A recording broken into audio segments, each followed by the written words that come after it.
জয় গুরু। সবাইকে লাড্ডু গোপাল চ্যানেলে অনেক অনেক স্বাগত জানাই। গুরুদেবকে প্রণাম জানিয়ে, মাতা পিতাকে প্রণাম জানিয়ে আজকের এই বিশেষ পাঠ শুরু করছি।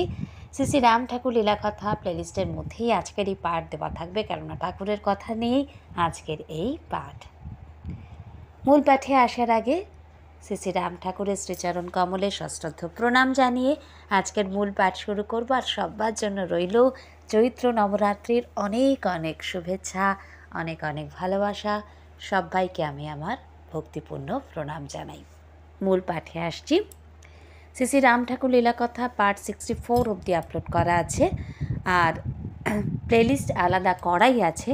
যারা আগের পার্ট শোনেননি, ডেসক্রিপশান বক্সে লিঙ্ক দেওয়া থাকবে, আপনারা ওখান থেকে নিয়ে মূল প্লেলিস্টে গিয়ে প্লেলিস্ট ওপেন করে পার্টগুলো শুনে নিতে পারেন। যারা প্লেলিস্ট ওপেন করতে পারছেন না তাদের জন্য বলবো, চ্যানেলের হোম পেজে চলে যান, অর্থাৎ যে ছবিটা দেওয়া থাকে চ্যানেলের সেটাতে টাচ করলে পরে চ্যানেলের হোম পেজটা খুলে যাবে এবং সেখানে পরপর আপনারা অপশানগুলো দেখতে পাবেন, যে ভিডিও, প্লেলিস্ট, কমিউনিটি পোস্ট, এরকম অনেকগুলো থাকবে। তো আপনারা প্লেলিস্টে ক্লিক করলে এই লাড্ডু গোপাল চ্যানেলে, আপনাদেরই চ্যানেল, তো আপনাদের চ্যানেলে কী কী প্লেলিস্ট আছে সেটা আপনারা দেখে নিতে পারবেন। এবারে সেই প্লেলিস্ট ধরে ধরে যদি ওপেন করে আপনারা পার্টগুলো শোনেন তাহলে আপনাদের সুবিধা হবে। শ্রী শ্রী রাম ঠাকুর লীলাকথা প্লেলিস্টের মধ্যে ঠাকুরের লীলাকথাগুলো পার্ট 1 পার্ট 2 করে দিতে দিতে আজকে পার্ট 64 অবধি এসেছে। আর তার আগে ওই প্লেলিস্টের মধ্যেই অবধূত শ্রী মাধব পাগলাজির কথাগুলো দেওয়া ছিল। তো আপনারা যদি সেগুলো শুনতে চান তো তাহলেও শ্রী শ্রী রাম ঠাকুর লীলাকথা প্লেলিস্টের মধ্যেই কিন্তু আপনারা ওগুলো পেয়ে যাবেন। প্রথমের দিকে ওগুলো দেওয়া হয়েছে অনেক দিন আগে। তো যারা শোনেননি, আমি ব্যক্তিগতভাবে সবার কাছে অনুরোধ রাখছি, আপনারা একবার সেই পাঠগুলো শুনে দেখুন, আশা করি আপনাদের খুব আনন্দ হবে। তো আজকের হেডিংয়ে যেটা দেখছেন, যে ঠাকুর বলছেন যে যে যা আমাকে দেয় তা আমার নিকট পৌঁছায়। এই যে কথাটা ঠাকুর বললেন, যে যা আমাকে দেয় তা আমার নিকট পৌঁছয়, এর মধ্যে অনেক কিছু বলা আছে। এই একটা দেখে হয়তো মনে হচ্ছে যে এটা একটা লাইন, কিন্তু এই একটা লাইনের মধ্যে ঠাকুর অনেক কিছু বলে দিয়েছেন। তো সেগুলো আমাদেরকে এগুলো একটু ভাবতে হবে। আমরা আমাদের চিন্তা শক্তিগুলো, মনের শক্তিগুলো অন্য অনেক কিছু ভাবার কাজে লাগিয়ে দিই। তো এগুলোকে নিয়ে যদি আমরা একটু দেখি যে ঠাকুর এখানে কি বলতে চাইছেন, কি বলছেন। এবং এই যে অংশটা এখানে আমরা দেখব, যে একটা কাঁঠাল ঠাকুরকে ভোগ দেওয়া হয়েছে, দেওয়া হয়নি, দেওয়া হবে বলে ওটা রাখা হয়েছিল, কিন্তু সেই কাঁঠাল পচল না, একটু শুকিয়ে যাওয়াতে হালকা হয়ে গেছিল, হয়তো সামান্য একটু শুকিয়ে গেছিলো, কিন্তু পচেনি। 2 মাস ধরে ঠাকুরের জন্য ওটা রাখা ছিল, পচল না। কি করে, কেমন করে এটা সম্ভব হলো? সত্যি কি খাবার দাবারকে এইভাবে, আজকে আমরা খাবার দাবার ফ্রিজে রাখি টাটকা তাজা সতেজ রাখার জন্য, এবং যখন খাবার রান্না করা হয় বলা হয় যে যত তাড়াতাড়ি সম্ভব সেটাকে ভোজন করে নিতে, গ্রহণ করে নিতে। আস্তে আস্তে যত সময় চলে যায় তত তার প্রাণশক্তিটা কমতে থাকে। তো আমরা দিনের পর দিন ফ্রিজে খাবার রেখে খাই অনেকেই, যদিও ফ্রিজের খাবার বেশি স্বাস্থ্যের জন্য ভালো নয় বলা হয়। 2-3 দিনের অবধি ঠিক আছে, কিন্তু 7 দিন, 8 দিন, 10 দিন, 15 দিন স্টোর করে রাখা খাবারগুলো বলা হয় যে না খাওয়াই ভালো।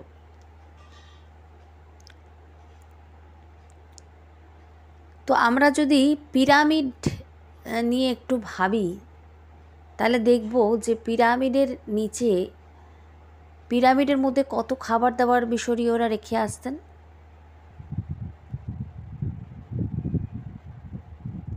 সূর্যের রশ্মি এবং ইউনিভার্সের সমস্ত ব্রহ্মাণ্ডের শক্তিগুলো ওগুলোকে এমন টেকনিকে বানানো হতো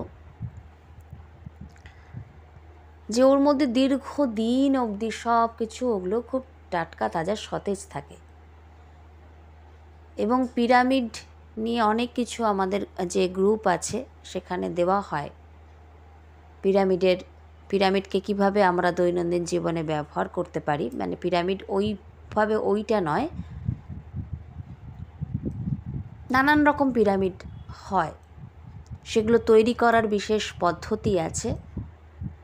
বিশেষভাবে তখন মানে শ্বাস চলতে হবে, শরীরে কিছু মানে ওই তত্ত্বই চলতে হবে। আমাদের শরীরে তো এক এক সময় এক একটা তত্ত্ব চলে, কখনো জল তত্ত্ব, কখনো মানে অগ্নিতত্ত্ব, কখনো বায়ুতত্ত্ব, কখনো পৃথিবী তত্ত্ব। তো ওগুলোর একটা টেকনিক থাকে এবং মাপ থাকে, সেইভাবে ওগুলোকে তৈরি করতে হয়। সেটা তো গেল অন্যদিক। এই পিরামিডের নিচে যদি আপনি খাবার রেখে দেন, দীর্ঘদিন সতেজ থাকতে পারে, টাটকা থাকতে পারে। কিন্তু এগুলো ছাড়াও আমরা আমাদের বাড়িতে আনা ফল, শাক, সবজি বা রান্না করা জিনিস কে সতেজ কিভাবে রাখবো, ফ্রিজের ব্যবহার ছাড়া আমি বলছি, বা যে কোনো জিনিস, খাবার জিনিস যদি বাদও দিই, আমাদের ব্যবহার করা এই মোবাইলটাই কথাই ধরুন, তাকেও কি করে ভালো রাখবো,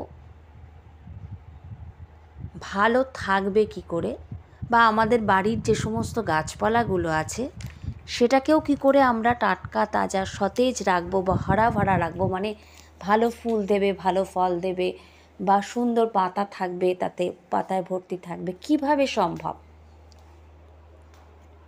সেই পুরো টেকনিকটা কিন্তু ঠাকুর এই কথার মধ্যে দিয়ে বলে দিচ্ছেন। একটুখানি মন, মানে সবার কাছে নিবেদন, বিনম্র নিবেদন, যে আপনারা একটুখানি মন দিয়ে এটা ভালো করে শেষ অবধি একটু ধৈর্য ধরে শুনবেন। মন্দির থেকে বড় কথা হচ্ছে ধৈর্য ধরে শুনবেন, হয়তো একটু পাঠটা দীর্ঘ হতে পারে।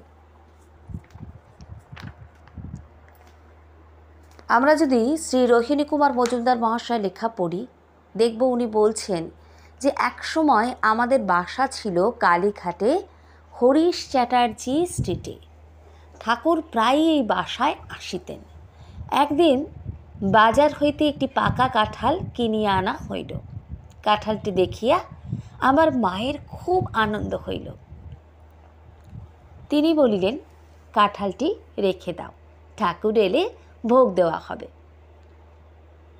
কি বলছেন? কাঁঠালটা দেখিয়া আমার মায়ের আনন্দ হইল, নির্ভেজাল আনন্দ, দেখেই আনন্দ হলো যে হ্যাঁ, এটা প্রাণের ঠাকুরকে ভোগ দেওয়া হবে। যে মুহূর্তে উনি এটা চিন্তা করলেন, ওই মুহূর্তেই কিন্তু হয়ে গেল ওটা উৎসর্গ। ওই মুহূর্তেই, কেননা কাঁঠালটা দেখে প্রথম কথা হচ্ছে তার মনের মধ্যে আনন্দ হচ্ছে। এটা শুধু বাহ্যিক স্তরে নেই, একদম অন্তর থেকে চেয়েছিলেন এটা তিনি ঠাকুরকে দিতে। এবং দেখে ওই যে আনন্দের যে ভাইব্রেশন বা সেই যে তরঙ্গ, যে শুদ্ধ ভাব, তিনি বললেন কাঁঠালটি রেখে দাও, ঠাকুর এলে ভোগ দেওয়া হবে। কাঁঠালটি রাখিয়া দেওয়া হইল। কিন্তু প্রায় 2 মাস চলিয়া গেল, ঠাকুর আর আসেন না। কাঁঠালটি পচে নাই। 2 মাস ধরে কাঁঠাল পচল না, কিন্তু হালকা হইয়া গিয়াছে। একদিন মা বলিলেন, কাঁঠালটি রেখে আর কি হবে, গঙ্গায় ভাসিয়ে দাও। আমাদের বাসার অতি নিকটেই গঙ্গায় ফেলিয়া দেওয়া হইল। দেখিলাম কাঁঠালটি ভাসিতে ভাসিতে স্রোতের টানে চলিতেছে। প্রায় 20-22 দিন পরে ঠাকুর আসিয়া মাকে বলিলেন, আপনার কাঁঠালটি বড়ই মিষ্টি এবং রসালো ছিল, বড় আনন্দের সহিত খাইয়াছি।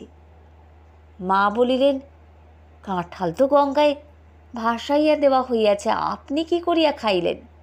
ঠাকুর বলিলেন, কাঁঠালটি আমার নিকটে পৌঁছাইয়াছে। আমাকে যে যাহা দেয় তাহা আমার নিকট পৌঁছায়। আনন্দে আত্মহারা হইয়া আমরা সকলে ঠাকুরকে প্রণাম করিলাম। আমরা যদি শ্রী সনন্দলাল ঘোষ মহাশয়ের লেখা পড়ি, তাহলে দেখব সেখানে পরমহংস যোগানন্দজির সম্বন্ধে তিনি বলছেন যে ওই শ্রী পরমহংস যোগানন্দজি আর সুরেন্দা এবং শ্রী সনন্দলাল ঘোষ মহাশয়, এনারা আপার সার্কুলার রোড ধরে শিয়ালদার দিকে যাচ্ছেন। মনে হলো একটা ভীষণ রকমের, তারা বলছেন যে পচা দুর্গন্ধ, অসম্ভব পচা দুর্গন্ধ আসছে, আর গা গুলিয়ে উঠছে। একটা গরু ওই দিক থেকে দৌড়ে পালিয়ে যাচ্ছে, ওই গন্ধ সহ্য করতে পারছে না, রাস্তার মধ্যে ছুটোছুটি হুড়োহুড়ি লেগে গেছে, ওই মানে উৎকট গন্ধ।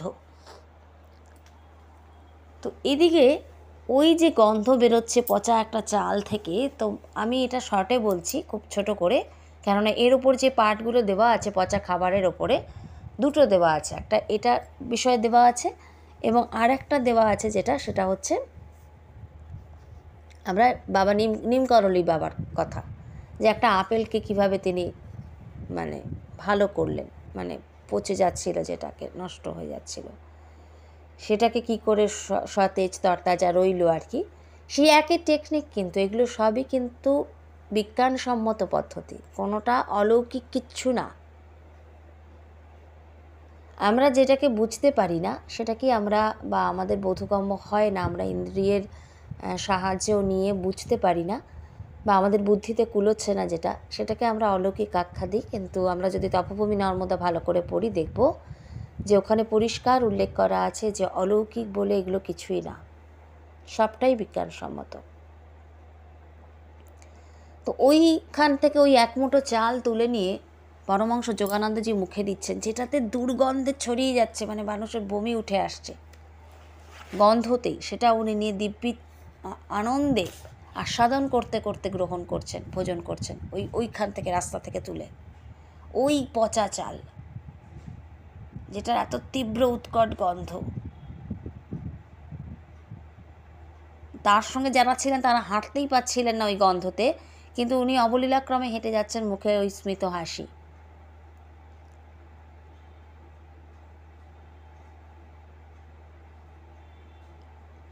সবটাই এনার্জির ব্যাপার।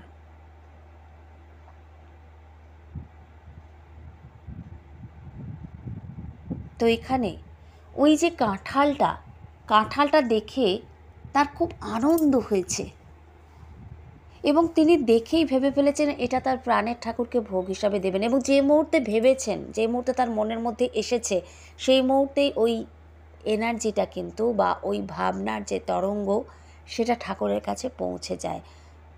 তিনি বলে না যে ভগবান ভাবকে ভুখে হয়, তিনি ভক্তের হৃদয়ের ভাবটুকুকেই তো গ্রহণ করেন। এবং ওই যে এনার্জি, ওই যে শুদ্ধ ভাব, এবং ওটা একদম ভেতর থেকে আসছে। আমরা যারা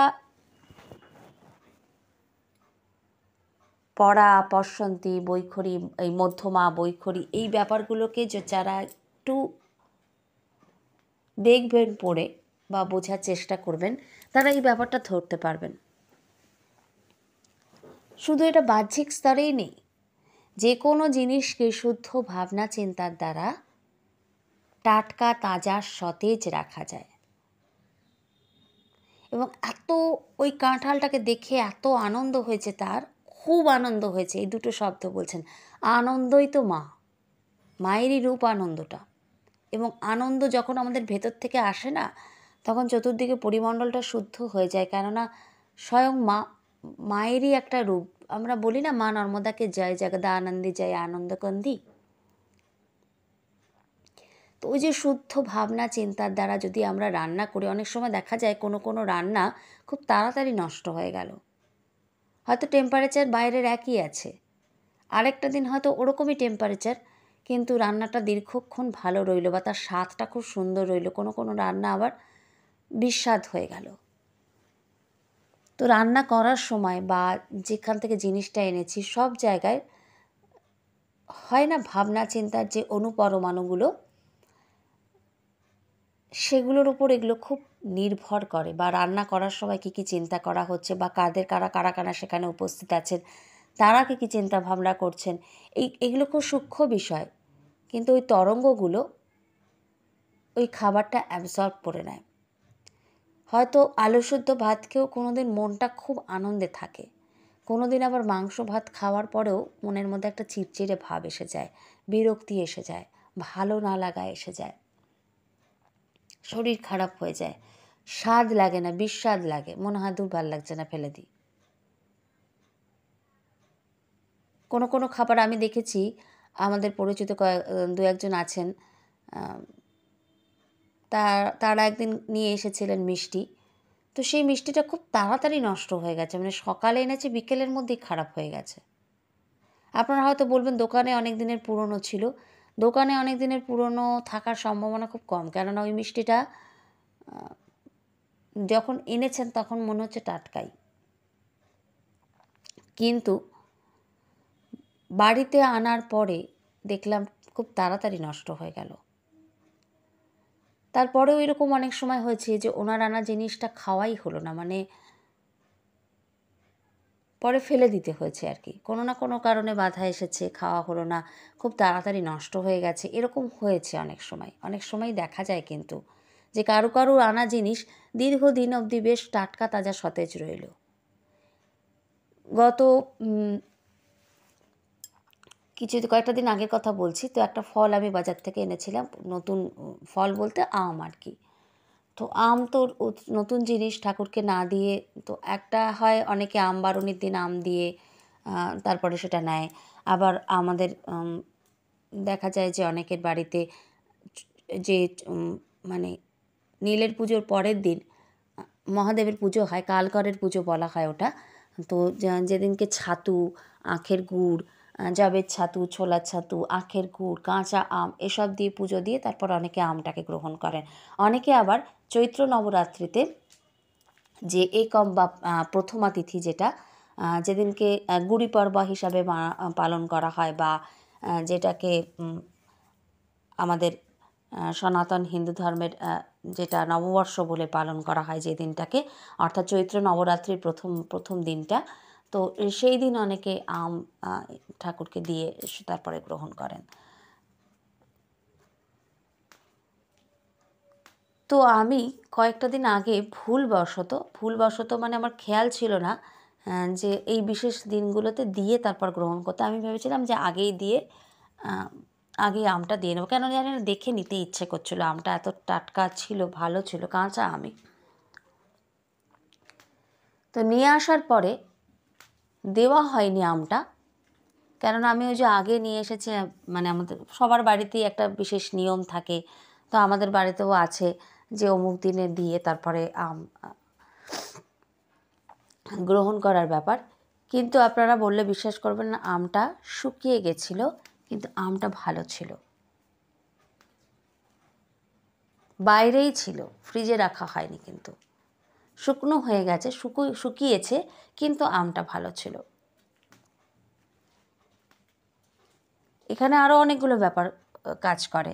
বিভিন্ন রকমের ওষুধ স্প্রে করলে পরে অনেক সময় ভালো থাকে না, ওগুলো ভালো থাকার জন্যই করা হয়, কিন্তু অনেক রকম কিছু এই সমস্ত সূক্ষ্ম ব্যাপারগুলোর জন্য কিন্তু জিনিসপত্র তাড়াতাড়ি নষ্ট হয়ে যায়, আবার দীর্ঘদিন ভালোও থাকে। আপনার ব্যবহার করা মোবাইলই বলুন, জামা কাপড়ই বলুন, এগুলোকে যদি আপনি একটু ভালোবাসা দিতে পারেন, একটু আদর যত্ন দিতে পারেন, একটু সেগুলোকে ভালো ভাইব্রেশন যদি সেগুলোর কাছে পৌঁছয়, ভালো তরঙ্গ যদি পৌঁছয়, এবং সেগুলোকে যদি ধন্যবাদ দিতে পারেন অন্তর থেকে, তাহলে কিন্তু সেই জিনিসগুলো অনেক দিন অবধি ভালো থাকে।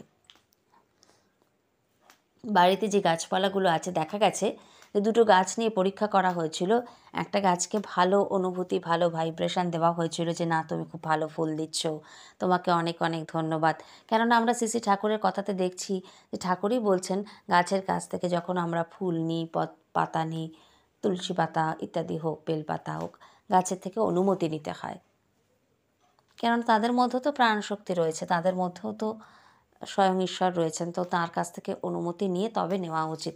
তো যখনই আমরা ভালো ভাইব্রেশন দেওয়া হচ্ছে, তখন ওই গাছটা হরা ভরা হয়ে উঠছে, মানে খুব তাড়াতাড়ি সেটা সুন্দর ফুল দিচ্ছে, পাতাতে ভর্তি থাকছে, এবং আরেকটা গাছকে বলা হচ্ছে দূর, ভালো, এই গাছটা ভালো ফল দেয় না, ভালো ফুল দেয় না, ভালো, দেখা যাচ্ছে সেই গাছটা খুব তাড়াতাড়ি শুকিয়ে যাচ্ছে। তো সবটাই এনার্জির ব্যাপার, সবটাই। অন্নপূর্ণা মায়ের মন্দির আছে আমাদের এখানে কাছে, তো কাছে মানে একটু যেতে হয়, তো সেই মন্দিরে একবার আমি আর আমার এক বান্ধবী গেছিলাম। তো প্রসাদ নেওয়ার সময় সেই সকালের চরণামৃত ছিল। আবার আরেকটা হয়, ভালো ভাব নিয়ে যদি গ্রহণ করা হয় তখন ওর মধ্যে যদি অন্য এনার্জিও থাকে বা অন্য কিছু হয়েও থাকে, তখন কিন্তু সেটা আপনার শরীরের ওপরে খুব একটা এফেক্ট ফেলবে না। মানে আপনার চিন্তা ভাবনার ওপরেই বেশিরভাগ জিনিসটা ডিপেন্ড করে, আর যিনি আপনাকে দিচ্ছেন তার উপরেও অনেকটা নির্ভর করে। তো সকালে সে চরণামৃত ওটা কিন্তু খারাপ হয়ে যাওয়ার কথা। তো আমার এই বান্ধবীটা বললো যে, জিজ্ঞাসা করলেন উনি যে এটা সকালের দেবো? তো ও বললো যে হ্যাঁ হ্যাঁ দিন, কিছু হবে না। তো তারপর আমরা যখন নিলাম দেখলাম যে সত্যিই অদ্ভুত ব্যাপার, কারণ যিনি দিয়েছেন তিনিও মানে ভাবছিলেন যে নষ্ট হয়ে গেছে। যারা ওখানে ছিল তারাও বারণ করছিল যে না না দেবেন না, এটা সেই সকালের, খারাপ হয়ে গেছে। স্বাভাবিক, দই টই ইত্যাদি দিয়ে স্নান করানো হয়। তো আমি এই চরণামৃতই দেখেছি আমার এক পরিচিত একজনের বাড়িতে। আমার এক মামাতো দিদিকে দিয়েছিল। সেই চরণামৃত খাওয়ার পরে ওর শরীরটা খারাপ হয়ে গেছিলো, অ্যাসিড হয়ে গিয়ে, বমি হয়ে গিয়ে, সে সকালের রাখা। তো মন্দিরে ওই কারণেই বারণ করেছিল, কিন্তু আমরা যখন হাতে নিয়ে পেলাম ওটা, তখন দেখলাম যে না, বিন্দু মাত্র ওটা খারাপ হয়নি। মায়ের কাছেই রাখা ছিল। তো সবটাই নিজে মানে এনার্জি না, নিজেদের ভাব, শুদ্ধ ভাব যদি থাকে, ভাবের মধ্যে যদি কোনো অশুদ্ধি না থাকে, তো তাহলে সেই ক্ষেত্রে কিন্তু জিনিসগুলো অনেক দিন অবধি টাটকা তাজা ভালো থাকে। এবং যদি সূর্যের রশ্মিটা পায় তাহলে অনেক অশুভ কিছু বা অনেক ব্যাকটেরিয়া, অনেক কিছু নষ্টও হয়ে যায়। আর হয় না যে আলো হাওয়া এগুলো যদি লাগে কোনো খাবারের মধ্যে, তাহলে সেটা কিন্তু অনেকক্ষণ অবধি ভালো থাকে। যার জন্য বন্ধ জিনিসে রান্না করা কিন্তু, আগেকার দিনে প্রাচীন আয়ুর্বেদ গ্রন্থ পড়লে আপনারা দেখবেন যে সেখানে কিন্তু বাগভট্টজি বলছেন যে যেটার মধ্যে আলো ঢুকছে না, হাওয়া ঢুকছে না, সেরকম বন্ধ পাত্রে, অর্থাৎ প্রেশার কুকার, রান্না করতে বারণ করছেন। কিন্তু আমাদের এখন গ্যাস সেভ করার জন্য, গ্যাস কম যাতে খরচা হয় সেজন্য আমরা করি। কিন্তু ওই রান্নাগুলো খুব একটা শরীরের জন্য উপযুক্ত হয় না, কেননা ওতে পুরোটা সুন্দরভাবে সুসিদ্ধ হয় না, স্বাদেরও ফারাক হয়। তো এই সবটাই কাজ করে এই ক্ষেত্রে, কিন্তু মূলত হচ্ছে ভাব। আজকের পাঠকে দীর্ঘায়িত করব না। এইভাবে এই প্রসেসে আপনি আপনার ঘরের কিন্তু নিজেদের ভাব দিয়ে, নিজেদের এনার্জি দিয়ে বা নিজেদের নাম জপ এর শক্তি দিয়ে কোনো একটা জিনিসকে সামনে রেখে যদি আমরা অনেকক্ষণ নাম নিই এবং তাকে যদি উৎসর্গ করি, তার প্রসাদ হয়ে যায় তখন সেটা কিন্তু তখন তার স্বাদও বদলে যায়। আমরা দেখি না যে একই জিনিস বাড়িতে রান্না করলাম, কিন্তু একই জিনিস ভোগে নিবেদন করা হলো, ঈশ্বরকে তাকে দেওয়া হলো, সেই প্রসাদ দুটোর স্বাদের ফারাক হয়। বাড়িতে এমনি রান্না আর কোনো দেব মন্দির থেকে আনা প্রসাদ বা নিজেদেরই বাড়িতে ভোগ দেওয়া হয়েছে সেই প্রসাদ, দুটোর কিন্তু স্বাদের ফারাক হয়। কেন? ওই ভাব, এবং তারপরে হচ্ছে তিনি যে গ্রহণ করছেন তার আশীষ রয়েছে, তার স্পর্শ রয়েছে, সব কিছু মিলিয়ে স্বাদের ফারাক হয় এবং ওটা দীর্ঘক্ষণ বা দীর্ঘদিন অবধি থাকেও। তো আজকের পাঠকে দীর্ঘায়িত করছি না, সবাইকে বলবো আপনারা ডেসক্রিপশন বক্স একটু চেক করে নেবেন। আর যারা আমাদের সাথে যোগাযোগ করতে চাইছেন তাদের জন্য হোয়াটসঅ্যাপ গ্রুপের লিঙ্ক ডেসক্রিপশন বক্সে দেওয়া থাকবে। আর যারা বিশেষ কোর্সগুলো করতে চাইছেন, এই কোর্সের বিষয়ে জানতে গেলে আপনাদেরকে ওই হোয়াটসঅ্যাপ গ্রুপের মাধ্যমে আমাদের সঙ্গে যোগাযোগ করতে হবে। যে কী কী কোর্স চলছে অনেকেই জিজ্ঞাসা করেন, তো ওগুলো আমরা এখানে বলছি না, পরে সব কিছু একটা ভিডিও করে চেষ্টা করব বলে দেওয়ার। তো আপাতত ওই হোয়াটসঅ্যাপ গ্রুপের মাধ্যমে যারা ইচ্ছুক তারা যোগাযোগ করে জেনে নিতে পারেন। এতক্ষণ ধরে আপনাদের মূল্যবান সময় থেকে সময় বার করে আপনারা যে পাঠ শুনলেন, সেজন্য আপনাদের সকলকে অনেক অনেক অনেক অনেক ধন্যবাদ। সবাইকে আমার ভক্তিপূর্ণ প্রণাম জানাই। আর একটা কথা কি, যে উনি কি বলছেন, যে যা দেয় সেটাই আমার কাছে এসে পৌঁছায়। তাহলে আমরা যখন যা ভাবি সেটাও এসে পৌঁছয়, সেটাও তো একরকম দেওয়াই হলো। যে যা দেয়, ওই জন্য বলে না যে ঈশ্বরকে যখন আপনি ভোগ দিচ্ছেন বা ঠাকুরকে যখন আপনি ভোগ দিচ্ছেন, তখন ভালো জিনিসটাই আনা উচিত। অনেকে যে পুজো দেবো, কম দামি সন্দেশ, ওই আতা সন্দেশ, যেগুলো আতা সন্দেশও মানে আমাদের এখানে একটা ভালো দোকান আছে, ওদের ওখানে আতা সন্দেশও এত সুন্দর করে, এক একটা ওই 10 টাকা বা 15 টাকা এরকম করে দাম নেয়। তো ওগুলো ভালো করে। আর এক এক সময় দেখা যায় যে শিবরাত্রির আগে বা দুর্গাপুজোর সময়, কালী পুজোর সময়, তো এই সময়গুলোতে একটু বেশি করে ওরকম আতার মতন বা ফুলের ছাপ সন্দেশ কিছু কিছু, মানে একদম ওই 4 টাকা বা এই আগে 4 টাকা, 4 টাকা এখন কিছুই পাওয়া যায় না, ওই 6 টাকা করে এরকম প্রচুর করে তৈরি করে। বেশিরভাগ অনেক জায়গাতেই করে, অনেক দোকানেই করে। তো অনেক মানুষের প্রবণতা থাকে, যাদের সামর্থ্য নেই তাদের কথা আমি বলছি না, বা যাদের ওটা নেওয়ার সামর্থ্য হয় না আমি তাদের কথা বলছি না। জল দিয়ে নীল দিলেও তিনি দেন, ফুল দিলেও তিনি গ্রহণ করেন, শুধু প্রণামেও পুজো হয় সেটা দিলেও তিনি গ্রহণ করেন। কিন্তু অনেকের প্রবণতা থাকে যে পুজো দেব, ওই রকম সন্দেশ কিনে নিয়ে দিয়ে দিই, ওগুলো তো আমরা নিজেরা বাড়িতে খাওয়ার জন্য আনছি না, হ্যাঁ প্রসাদ এক কণা ভেঙে মুখে দিয়ে দিলেই হবে। তো যে যা দেয় আমি তাই গ্রহণ করি। তো আপনি যেটা দেবেন আপনার কাছে কিন্তু সেটাই আসবে।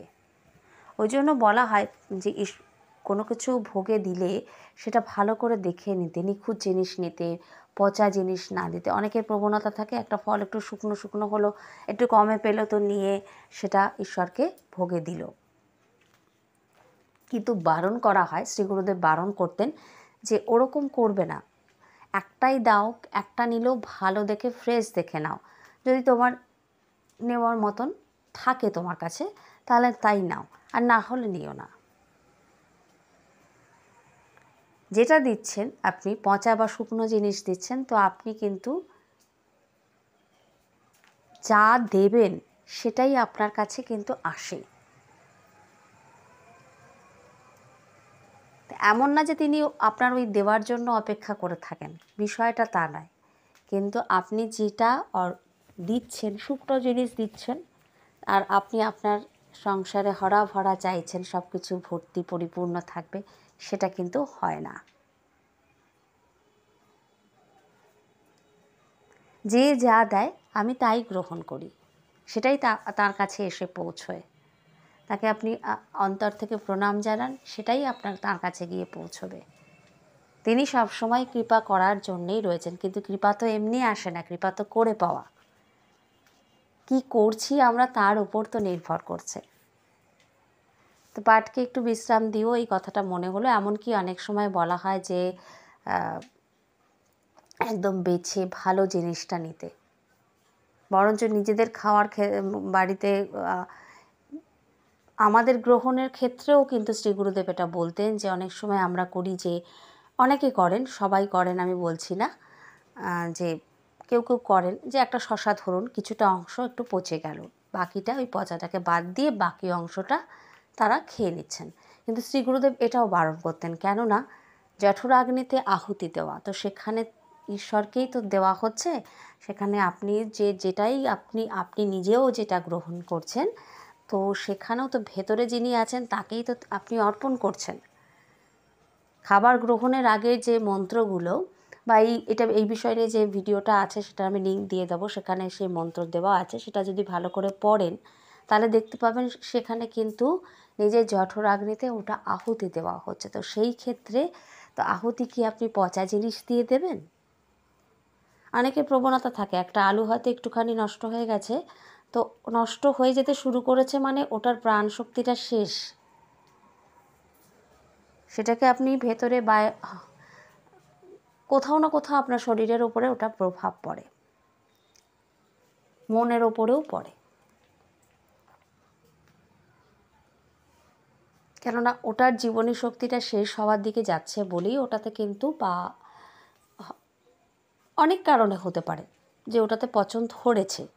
তো ওই জিনিসটা একদিন শ্রী গুরুদেবের ওখানে দেখেছিলাম, ভোগের জন্য নয়, এমনি ফল কাটা হচ্ছিল, তো একটা শশা একটু একটার দিকে একটুখানি দাগ দাগ মতো ধরেছে, জাস্ট শুরু হয়েছে পচা, অল্প একটু সামান্য একটুখানি জায়গা, তো ওটাকে বাদ দিয়ে ওখানে যারা ছিল তারা মানে ওটাকে বানিয়ে নিচ্ছিল, মানে করছিল আর কি, ওটাকে পিস করছিল।